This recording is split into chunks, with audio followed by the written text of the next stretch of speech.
Good evening, everybody, and welcome back to Fallout Shelter Survival. How y'all doing? Hey, we're doing good here. Still waiting on these peeps. We got one here who's got 15 hours, Michelle, before she can get out of this room, and then I can stuff Noah in there. He'll be good to go for a while. And then we've got one quest going on right now, Shamrock the Casbah, because we got to complete some quests to fill an objective, and we're going to go do it. So let's go do it, shall we? Shamrock the Casbah. Explore Vault 317. I would think 314 or 31. Well, no, 317. Yeah, that makes sense. Never mind. I've got pie in the mind. So, how y'all doing out there? It's Wednesday. It's May 1st. I'm a week ahead of schedule. Holy crap. And or actually it's May 2nd. May 2nd. Had I recorded this when I should have recorded this, meaningly, like, right until the last minute, it would have been May 1st. And I could have, made the comment of, well, here it is, May 1st. Now Justin Timberlake can go away for a while because it's no longer gonna be May. It is May. But, kind of a dumb joke anyways. But that's what life is, a series of dumb, horrible jokes. One of them is, being poor and out of work. But the reason I brought that up is I dropped the last episode today. I dropped it a week ago. I was ahead of schedule for once because I'm doing these quests. It didn't matter if I did them a little ahead of schedule. And it started out with typical 5 views, and my goodness, they're not doing too good here. What's going on? These rad roaches are kicking our ass. And within those 5 views, I've got a thumbs up and a thumbs down. So. Okay, one view already, somebody didn't like the video. I haven't gotten a thumbs down on a video in a long time. That's not to say that I don't deserve it. I probably do. But it's just funny that happened. But that's just my life, Things taking a shit all over the damn place. And it's funny because the more I think about life, the more I think about video games, the more I think about how... Oh, we need these. The more I think about how life is kind of like a video game, in a sense. And owning a house, especially. And I think I may have talked about this before, I don't know. But it stands repeating. Think about a video game when you start out, especially a game like Minecraft or, Grand Theft Auto or any of those other games or Skyrim. You start out and you have nothing, and you don't want to go immediately and attack the biggest thing on the block, buying a house as soon as you get out of college or as soon as you get out of high school. You don't do that. You don't, if you don't have the means to do so, or you don't have a cheat code, or you don't know where all the... Oh, we got more. They was there extra? Or did they, I thought I remembered... Oh, that was horrible.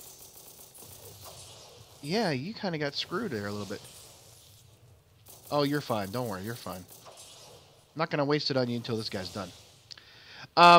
Yeah, I think they spawn more. Interesting. But, you don't go and buy a house straight off the bat. You don't, unless you have, like, a cheat code or something like that. You don't do something like that, or it's your second time through on something. You work up to it. You start in a small hovel, like a dirt mound house, like in this is a lot of freaking glowing rad roaches. I didn't think about this before I decided to do this one. My goodness. You start out under their house. You start out in a small domicile. You don't have a lot. You don't have a lot of, you don't have all the perks and stuff. You don't have all the bells and whistles on your place. You just have the bare minimum. Then you get a job. And, you work on those things, and then you get up to that. You begin to go and acquire things, acquire more materials for stuff.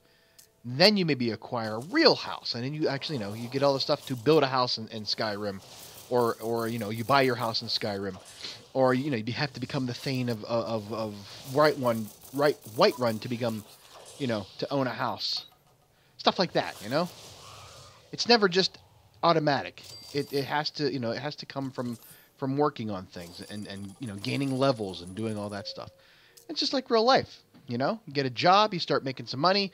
Maybe you go in with somebody, you know, as a spouse, and you get married or whatnot, and then, you know, you begin to take on more responsibilities, and you take on more stuff, and then you have to go build a bigger space, and you now have the, you know, the joint efforts of both of you in order to do so. You know, it's not exact, but it's a lot like a game, like Stardew Valley. Like, I've been playing Stardew Valley, and, you know, you talk about how we've talked about how, you know, I the first year I mainly went through and sold off everything I had just because I didn't have any. You know, I had to. Aaron, go, brah! This is a old. This is an old St. Patrick's Day quest, by the way. But I didn't have, you know, I didn't have the ability to just, yay, to just start off, you know, making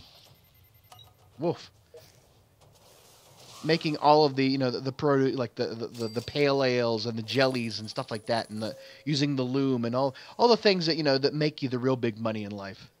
You know, you start out small, and then, you know, you work your way up to it. Just like in life, you don't start out with a really great car. You start out with maybe a beater that you get from like $200 from a guy down the street, and then you work on getting a car that is more reliable, and then maybe someday you're actually buying a brand new car. You know, and you're buying new appliances and not getting them off of Craigslist or whatever else. You know, that's what a life is like a game. And, you know, sometimes something happens, like a creeper shows up and blows everything all to hell, and you have to start all over again. And there for a while, you have to really, you know, really script and save. Like, think about the idea that you are in Minecraft, and you have all this wonderful stuff, and you decide to just uproot and move somewhere else and have to start all over again. You know what it's like to have diamond sword and diamond armor and all that other stuff.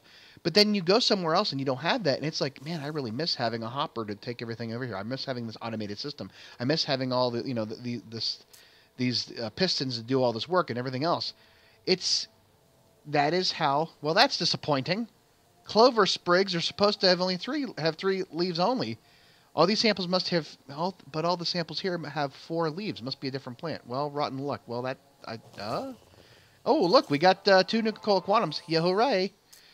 You know, but you uproot and everything else. It's like me being out of a job. It's like I've had to not have the finer things, like going and getting a haircut, you know, at the place I used to go get my haircut. I have to go somewhere else now, or you know, making a wonderful meal for, you know, for dinner, like getting steaks or something like that and making them.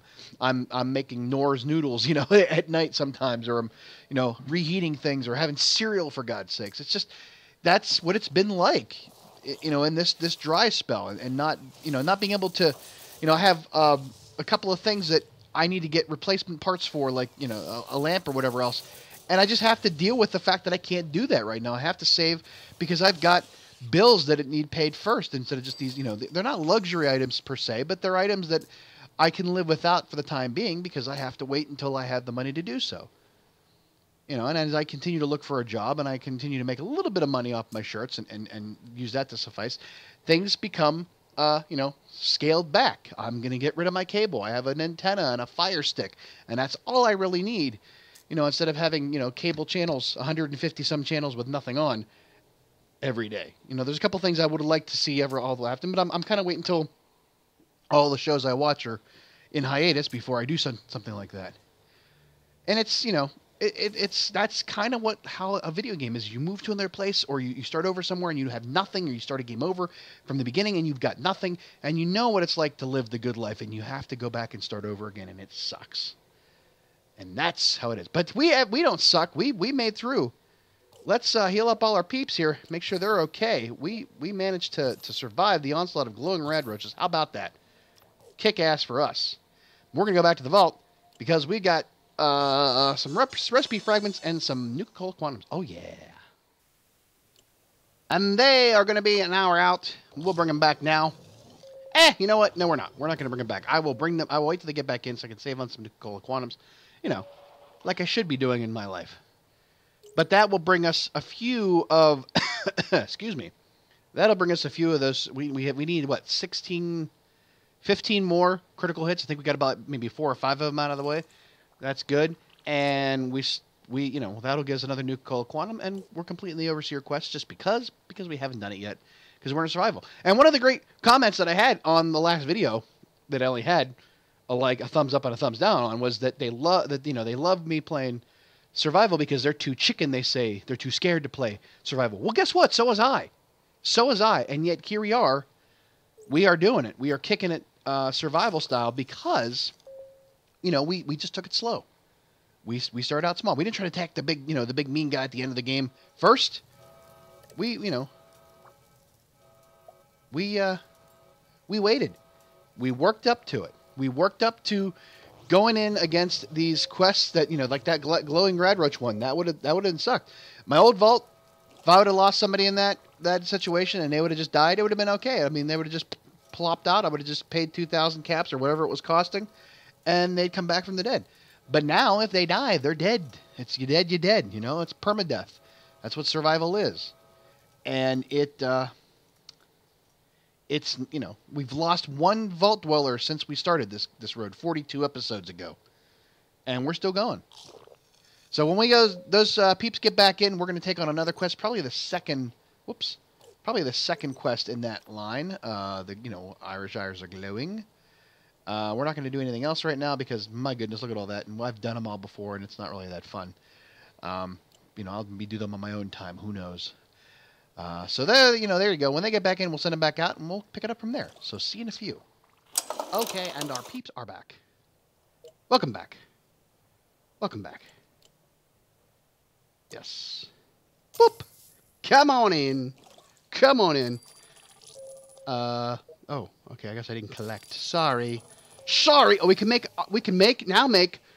Officer 5, or I'm sorry, the fatigues for S5, which is always great. Oi, come on, get through this. Oi. Alrighty. Oi. Come on. And we will get them back out on the trail here in 1 second. Alright. Hey, guess what, Michelle? You're done. You can go to the bar. And you, sir, Noah, can now go into the training room for E, endurance, and get working. And you, sir, can have the doggy. Can have the doggy now. Woof! Okay. Alright. So, we got the Shamrock. Irish eyes are glowing. Yeah, we did the Shamrock one. We're going to do this one, driving the snakes out. Up! Up! Should we try it? Should we try and find him? There he is. I found him. I found him at the expense of having picking up those that I don't need. But anyways, let's get back into what we were doing here. I'm singing the Mario song. I don't know why. Alrighty. Let's send out Scott. Let's send out Star. Let's send out Elder Lions. And send them with, because this has been big time. Let's send them good amount of those. And you get on running. And that will take 8 hours and 45 minutes. So we'll be back to later on, but 8 hours later, instantaneous for you, mind you, to do that. So good luck and have fun. All right, we are back. And our team is out in the wasteland ready to go. So driving the snakes out is where we're at. Defeat the raidabus. Driving the snakes out. Oh dear. They're always after me, Lucky Charms. Oh my gosh. That was pretty bad. Yeah. So, talking games and life and how they're fairly similar. And we've talked about a lot of things along those lines. As it is right now. There's so many things I could say, and I don't think any of them will make a lot of sense to anybody. And I might end up repeating myself on a lot of ideas about how life and a video game are the same way. Well, looky here. Seems like we have ourselves some ginger lovers. Excuse me? No mercy. Wow. Ginger lovers? That was kind of harsh. The harsh reality, though, of life is that we don't always get what we want to do. I mean, what we want. And if we play a game like Minecraft, it's easy to get everything. And it only takes a little bit. And you can always go into the cheat mode, cheat code to get what you really want. But if you work hard and you get those things through actual effort, and blood, sweat, and tears, they're worth more. I remember growing up in college, and this you have to understand something. I was in college between '94 and '98. But Doom 2 was the big game. Now Doom is out there now, Bethesda or whatever it is that they have their own new version of it. But back then, Doom 2 was, new Doom 2 was the greatest thing ever. In fact, I skipped an entire day of class on a Friday because I was up until, 3 or 4 in the morning at the computer lab playing Doom 2 and, finished it. But the problem is that when I got towards the end, I put all that. I mean, I wasted a whole day of class. I wasted an entire night of sleep to play this game. And when I got towards like the last couple of levels, it was just so damn hard to get through. And I've been playing it for so long that I eventually, sad to say, had discovered the cheat code for God mode, or the invincibility, or just giving myself all of the, all the weapons. And, that's how I finished the game. Give me the stuff. So, yeah, I felt accomplished because I went into that last level. If you know what that last level is, it's just a big, huge wall where behind that wall is like, or on that wall is like a big, huge demon-looking face thing. And, things get spewed out of it like fire charges. And they produce, all the enemies. And you have to fight them off as well as trying to launch rockets through the little hole. Hey! Nuka-Cola. Through the little hole to hit the head of, was it John Romero was the guy's name? Do you know gingers have no soul? Oh my god, this is horrible. Better dead than a redhead. Wow. Don't you agree? Don't you agree? Well, I guess is that what you really think, boyo? Boyo! Thinking is for chump and losers and gingers. Wow, that's just, they deserve to die. Up, up, up, up. No, don't die. Don't die. I want to get the, I gotta get the critical hits. Oh, I really screwed up that one. Doesn't matter, he died anyways. He died like he lived, an asshole. Oh, we've completed one of the things of the driving the snakes out. Yay! I don't have to use anything on you. But yeah, I completed the game because I used the cheat code, and I was unable to be hurt, and I could just wander around and then just fire the thing in there. And to this day, 23 years later, I have never completed the game legitimately. And part of me feels somewhat sad that I ill-gotten gains on that. I didn't use my, what I had in front of me, my skill as a gamer or whatever else to complete the game. I cheated and got, that. And that would be the same way as if, say you were, what I wouldn't give to just have won the lottery and I can do everything I want and then not have to worry anything. But at the end of the day, there's going to be this empty space in me. Because, and hold that thought for 1 minute. Hello there, dwellers. Come to join our fight against the real Red Menace. We got to stop the Carrot Tops. Wow, what do you say? I say you would care way too much about hair color. Why such hate for redheads? I think it's time to get all St. Patty on you snakes. Why such hate for red snakes? A bonny lass once broke me heart and I couldn't deal with it. Oh my goodness. Incel. No, no, that's not a thing. Okay, we're going to just stop that right now. That's not a thing. It's not. It's not. That's another story altogether. But anyways. So, because if I had gotten the lottery, if I'd won the lottery and gotten everything, at the end of the day, I'd have this empty feeling in my stomach. Oh, it's gonna hurt. It's gonna hurt. It's gonna hurt. I gotta get you fixed up. Oh my. And that's the sad thing is that you would think that is not a problem, that you could handle that, but could you? Could you really accept? And it's kind of a moot point because bitch, I got money. But there's still the fact that you didn't work hard for it, and that you didn't do the things yourself, and that something else did it for you, like because you got the money. And if that's all you care about, then fine. If you want to have that feeling of accomplishment and worth of being accomplished in something, and having that that win, that I did this, I beat the odds and was able to do this, then yeah, getting that ill-gotten gain, or not even ill-gotten gain, I mean, you probably deserve to get it. You worked, you got it for what you did. That would be, that you would want to have that feeling of accomplishment. Now, if you work a job and you work hard to get in that job and you get a raise or a promotion, or you get a job that you hired for a job that you pays you the money that you could have to do the things you want to do, that is not ill-gotten gains. That does not that is an accomplishment, and you deserve it. And we deserve to go home because we finished off this quest. And we defeated the raider boss and the raiders and the raiders. And we got, for our troubles, globe, a rare weapon recipe, and a rusty lever action rifle, and 3 new quantims, which I think we're going to use. And thanks to having an animal that gives us return speed times, I think, 4, it only takes us half the, some of the nuka-cola quantums to use. We're going to use them. Hey! Oh, and we have no room at the inn.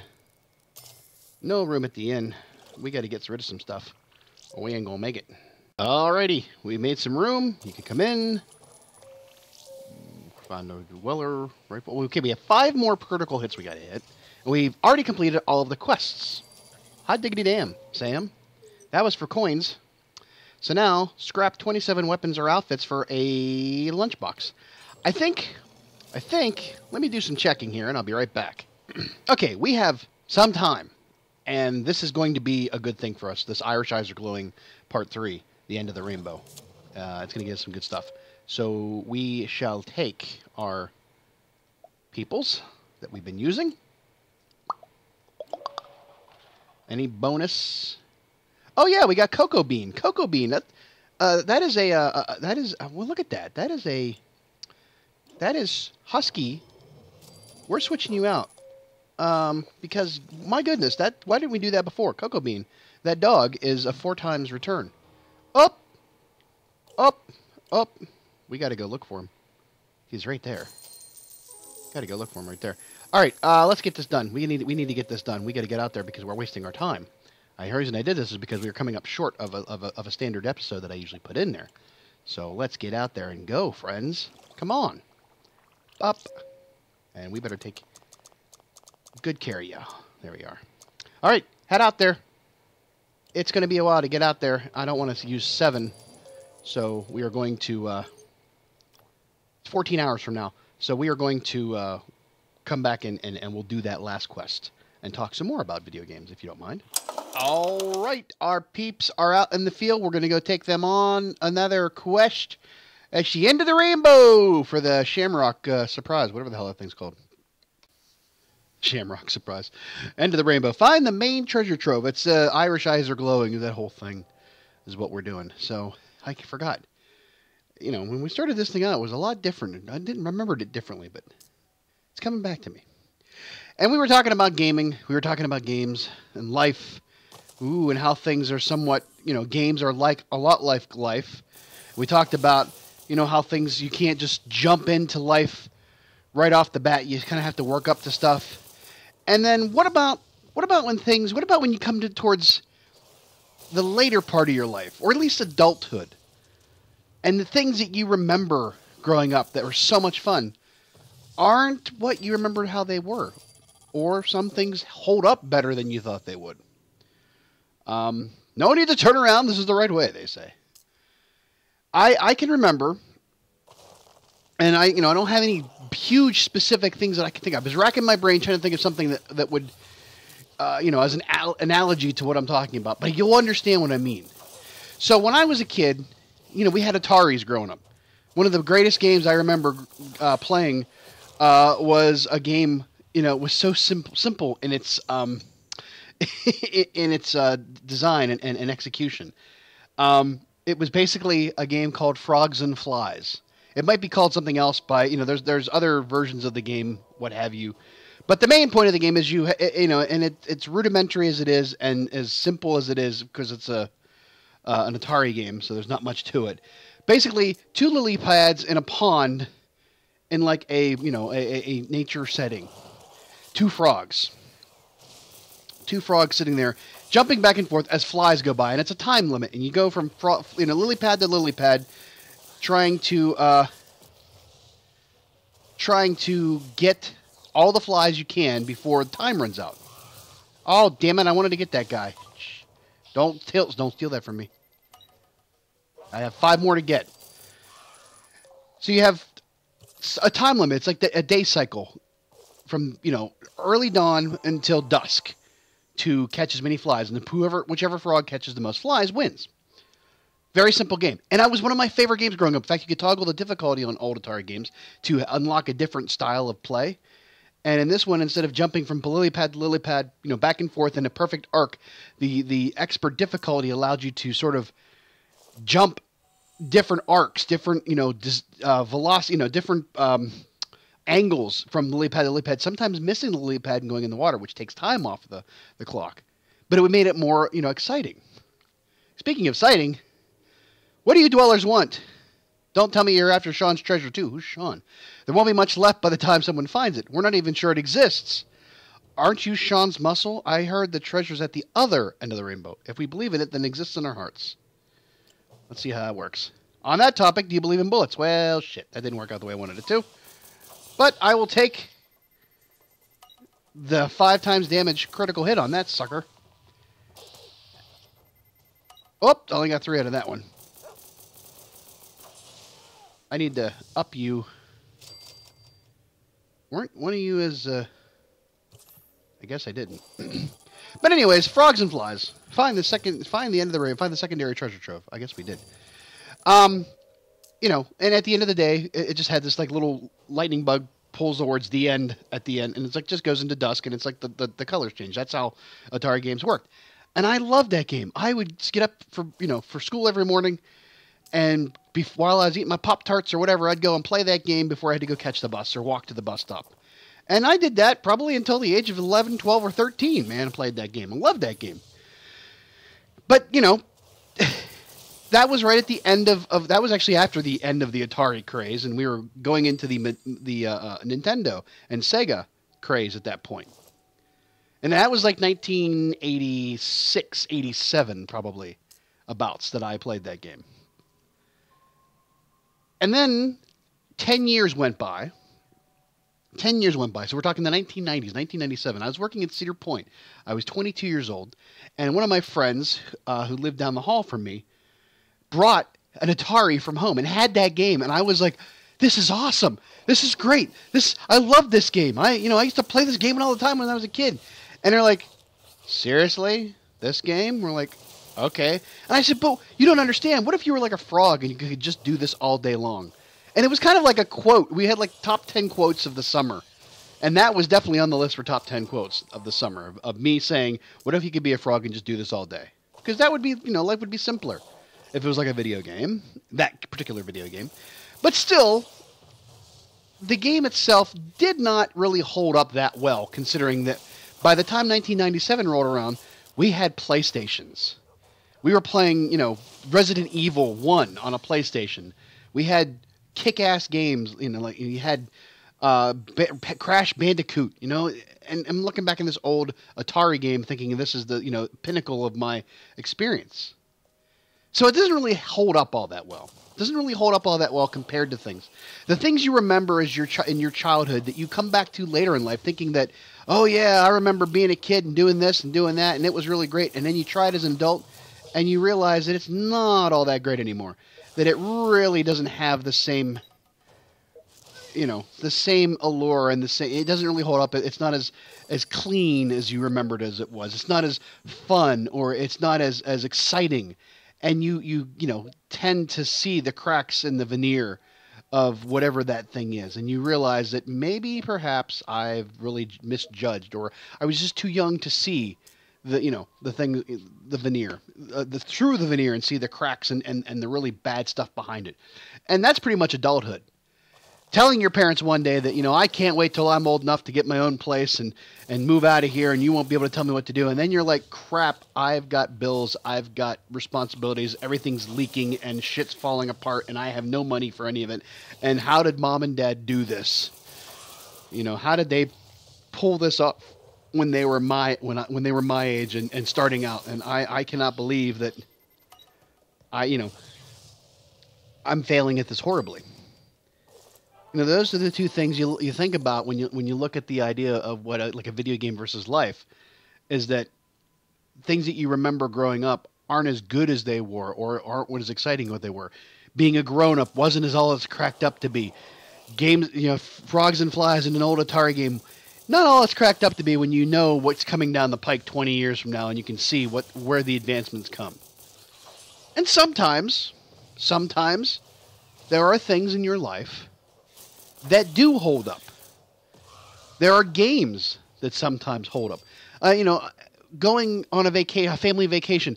I used to love going on a family vacation when I was 10, 11, 12. We went to to Virginia Beach, to a little place outside of Virginia Beach called Sandbridge. And it was fun. Going to a beach house with my family and doing all that and swimming all day and playing on the beach all day and then coming home having a really good, coming back in and having a really big dinner. Great day. Oh, look, there's a pilgrim. You come to the wrong neighborhood, lads. Think you come out here and rob the milk out of my tea? What? What's on ya, boyo? Are you affected or something? So you're the leprechaun at the end of the... Oh, my God. A leprechaun. I'm not sure what you're saying, but I sense you're upset. Well, industry, everything will be fine. So you're the Sean at the leprechaun. What do you say about it loud? It's just some bit daft. Okay, so they got to fight us. It's going to happen. But yeah, I remember going to Sandbridge and with my friends and all getting a house together with, our families and enjoying the hell out of it. And, when you grow up and you begin to start your own life and you think, I really don't want to really hang out with my family because it's, there's drama and shame and guilt and I didn't turn out the way I should have or whatever else. So it's kind of like, oh. But back in 2016, we had the opportunity, my brother, hey, we got a lunchbox and some Nuka-Cola Quantums. All right. I had the opportunity to go to the beach with my family again, all of us in the same house together, 25 years after the fact. 30 years after the fact. 30 years after the fact, mind you. And I enjoyed the hell out of it. And it was probably the last family vacation all of us together that we'll ever have done. And I can't believe they pulled it off when they did. And if you've heard me talk about things that have happened in the last couple of years, you'll understand why I say that was probably our last family vacation, because I don't think that we'll ever be able to get everybody together again under those circumstances. And it held up. That experience held up, and I enjoyed the hell out of it.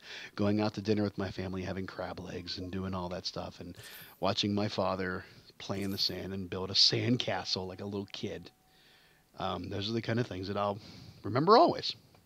So those types of things do hold up. Just like old games, like playing old games on. I turned on the Wii and played Castlevania 2, and the game holds up for me. And games like that, and certain games in this life do hold up 30 years after the fact, and you can still enjoy them because they're well made. Like memories, they're well made, and they, they're great things to have and keep around and make sure you never take for granted. So, but we did it. We did it all. We fixed everybody up already, so let's go back to the vaults. Return to the vault. All right. We got a lunchbox and recipe fragments and 2 Nuka-Cola Quantums. Hoorah. And they're on their way back, and we're going to bring them in. We're going to spend one of those Nuka-Cola Quantums to bring them back in. Because we can. Hot damn, Sam. We're going to sell our common items because we have a... Ooh, don't want to do that. Don't want to do that. All right, we can get rid of these 2 things, and we can get rid of that one because we have a few of those. Oh, we can't. Because we can't. How come that... I guess when you come in the door, it does that. We need to sell some stuff. Let's get rid of a... Oh, boy. We got to get rid of some things here.